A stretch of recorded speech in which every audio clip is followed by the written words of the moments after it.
இந்த மருத்துவமனைக்கு கிராமத்துலேருந்து மற்ற எல்லா இதில் இருந்தும் ஆயிரக்கணக்கான கர்ப்பிணி பெண்கள், பெரியவங்க, வயசானவங்க எல்லாருமே வர்றாங்க.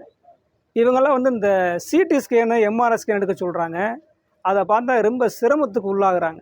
என்ன காரணம்னா, இவங்க என்ன பண்ணுறாங்க, சிடி ஸ்கேன், எம்ஆர்ஐ ஸ்கேன் எடுத்தாத்தான் அவங்க வந்து டாக்டர் பார்க்க முடியும். அந்த ஒரு சூழ்நிலையில் அவங்க என்ன பண்ணுறாங்க, ஓபிங்கிற ஒரு ரூமில் இருந்து, அதாவது மருத்துவ காப்பீட்டு ஆஃபீஸ், அங்கே போயிட்டு டெய்லி போயிட்டு வந்துட்டு இருக்காங்க. காலைல ஆரம்பித்து 8 மணிக்கு வந்தாங்கன்னா அதை போய் இங்கே போய் பதிவு பண்ணுறதுக்கே 1 மணி நேரத்துக்கு மேலே ஆகுது. அதை பதிவு பண்ணதுக்கப்புறம் போய் ரிஜெக்ட் ஆகி திரும்பி வருது. ஏன் திரும்பி வருது கேட்டால், அந்த பார்க்குற டாக்டர் வேறு, அதில் கையெழுத்து போட்டு கொடுக்குற ஒரு டாக்டர் வேறு அந்த ஃபார்மில். அப்போ எந்த டாக்டர் பார்க்குறாங்களோ அந்த டாக்டர் தான் கையெழுத்து போடணும். மாறி மாறி கையெழுத்து போடுறதுனால அது ரிஜெக்ட் ஆகுது.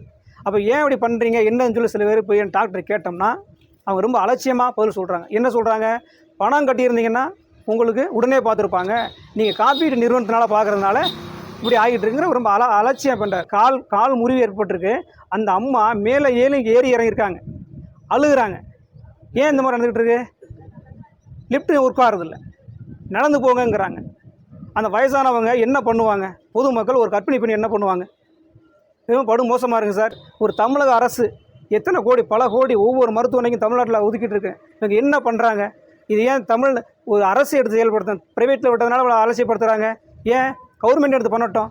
இது ரொம்ப மோசமாக போயிட்டுருக்கு. சிவகங்கை அரசு மருத்துவமனை, மருத்துவக் கல்லூரி ரொம்ப படு மோசமாக போயிட்டுருக்கிறத நான் தெரியப்படுத்திக்கிறேன்.